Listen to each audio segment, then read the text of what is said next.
But of course, we're not talking about that exactly this week, are we? No, we're not. I believe we're talking about the number of people around kind of Rishi Sunak and number 10 putting bets on the date of the election when they knew about the date, but no one else did. And of course, these investigations are ongoing, so we probably shouldn't comment on any specific cases. Absolutely. But yeah, but having said that, yeah. Anyway, no. So I actually kind of want to open this by being, and I don't usually think of myself as a kind of like controversialist and stuff, but I don't. Like, it's clearly a bad political story because it's a bad look for the Conservatives. So I think Labour can clearly go one rule for them, one rule for you, etc. Like, it looks grubby, but. Is it actually criminal? Should it be criminal? I'm finding this surprisingly conflicting, actually. I don't understand the legal status. A lot of the reports say that individuals are being investigated by the Gambling Commission, but I don't understand what that means, or indeed if they have actually broken any laws. As I understand it, you're not allowed to bet on privileged information. So in other words, the sort of betting equivalent of insider trading. But I don't know what counts as privileged information. And I also don't know what not allowed to means. Does that mean you've broken the rules and conditions of the betting site or the bookmakers? No, exactly. Does it mean you've actually broken some law and could be thrown in jail or fined?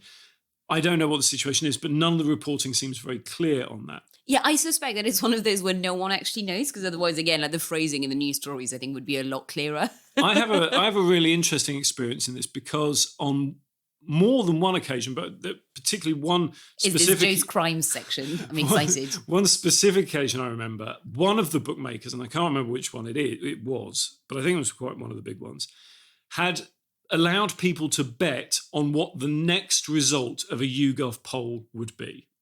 While I was at YouGov producing that poll. They didn't contact us in advance to say that they were doing this, nor did they contact us while it was going on to say, obviously you guys can't bet on this, or this would be against this law or that law or this rule to do that. They just let it out there. Now, we had a policy at YouGov of not betting on any private information, and so it wasn't an issue. But it seems surprising to me that that this sort of thing clearly goes on, and yet only now we're seeing examples of people being pulled up on it. I mean, everyone knows the story about, for instance, MPs making a lot of money about Michael Martin becoming the new Speaker of the Commons. This is back in the 2000s. Tony Blair, the name of Tony Blair's child, Leo, that was something that was bet on by MPs as well. So, yeah, it's an interesting one. And most interesting, perhaps from a strategic point of view, the massive uptick in the amount of betting that was taking place gave Morgan McSweeney over at the Labour Party an indication that we would be on for a July election.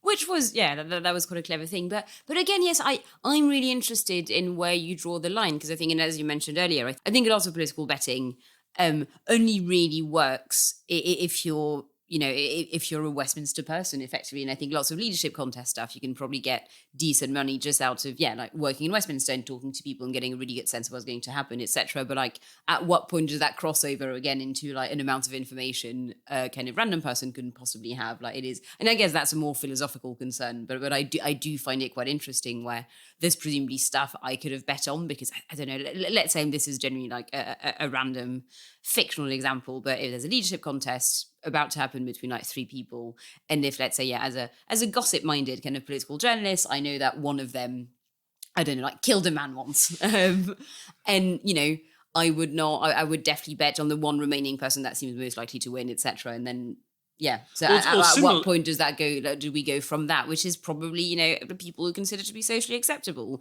into the line where it becomes something that is either a crime or definitely incredibly frowned upon? Or similarly, let's say that you're a pollster and the leadership contest that you're talking about takes place, and you, as a pollster, independently run a survey that shows that one of the people is ahead by some distance.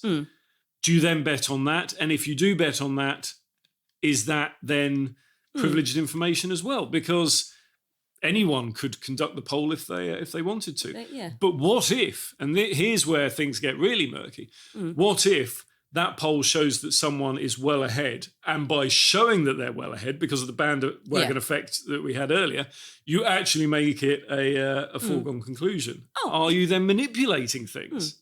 In the same way that I was once, this isn't really related to anything, I'd just forgotten until we started talking about betting, because so many of those markets are very, very small. I think the odds can move very quickly. If people find it funny to say, put a couple of quid on something that, again, they find amusing.